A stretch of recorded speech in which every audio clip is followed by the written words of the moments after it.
ধর্মীয় ভাবগাম্ভীর্যের মধ্য দিয়ে মালয়েশিয়া, যুক্তরাষ্ট্র, স্পেন সহ বিশ্বের বিভিন্ন দেশে পালিত হলো ঈদুল আজহা। অন্যান্য ভাষাভাষীর মুসলিমদের সাথে পরিবার নিয়ে আনন্দ ভাগাভাগি করেছেন বাংলাদেশি প্রবাসীরাও।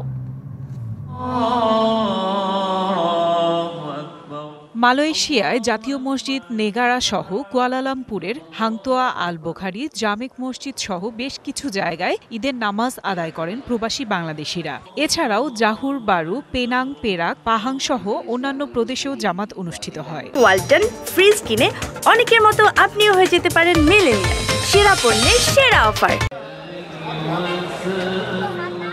যুক্তরাষ্ট্রের মিশিগানে ৩টি বড় ঈদ জামাত এবং 10টি মসজিদে একাধিক ঈদের নামাজ আদায় করেন মুসল্লিরা। এছাড়া এশিয়ার সাথে মিলিয়ে অন্য 4 মসজিদেও ঈদের নামাজ আদায় হয়।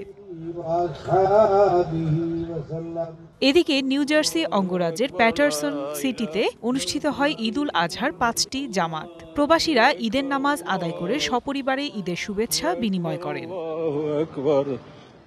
উৎসব আমেজে স্পেন জুড়ে ঈদুল আজহা উদযাপিত হয়েছে। বাংলাদেশে অধ্যুষিত এলাকা লাভাপিয়েস কেন্দ্রিক ক্যাসিনো পার্কে ঈদের জামাত অনুষ্ঠিত হয়। DBC news desk.